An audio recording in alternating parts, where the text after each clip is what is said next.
Sasha from Cape Coral wrote us and said, we just bought a foreclosed home. Now the HOA is trying to collect a debt from the previous owner.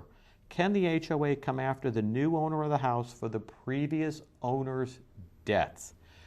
Good question. There's a lot of information I would need here to answer this question 100% and knock it out. But the reality is this. Whenever the homeowners association under Florida law has the right to put a lien on the property. So if there were homeowners association debts that were incurred, then they could create a lien, and then that would have to be worked out through the closing process. It should have been raised in the closing process. So I have questions about that. Where it usually comes up is, let's say, for example, there was a bankruptcy.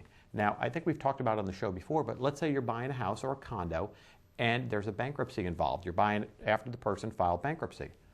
Any homeowners association debts that are incurred up to the day of filing should be included in the bankruptcy. So for example, let's say the person didn't pay their HOA dues for 1 month prior to filing bankruptcy.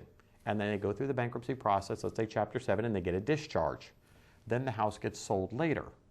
And the new buyer may be responsible, or it may go in the closing, that they have to pay the HOA dues before or up till the time of the bankruptcy. So let's say, for example, the person filed bankruptcy on July 1st, 2010, and I'm buying the house today, August 25th, 2011. I may have to pay those HOA dues up until the day of the filing of the bankruptcy. In other words, anything that came due after the filing of the bankruptcy, I would be probably responsible to pay, assuming there's a lien in place. They did everything right. So I want a clear title, I'm going to pay that. But what about that 1 month before that I'm not responsible for and the previous homeowner's not responsible for?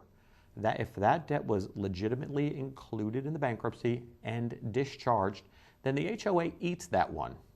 They should not be trying to collect that debt from a new owner. That debt was included in the bankruptcy and discharged. It doesn't come back against a new owner. The new owner is not responsible for that. So if that helps, Sasha, with your question, I don't know if it does or not. There's a lot of tricky scenarios which come into with HOAs and COAs.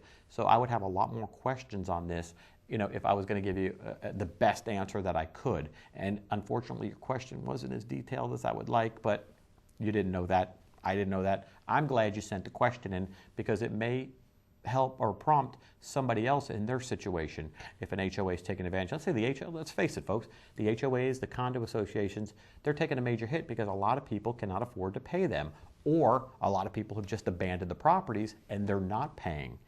They're gone.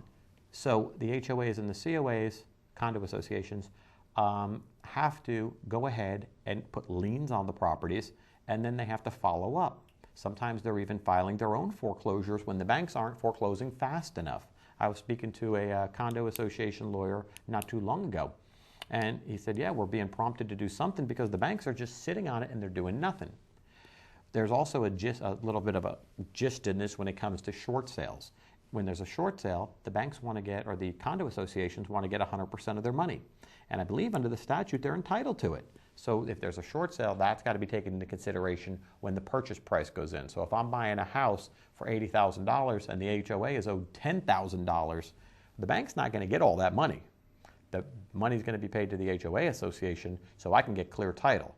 That's why, in my opinion, it's important to use a real estate attorney in the negotiations of your short sales.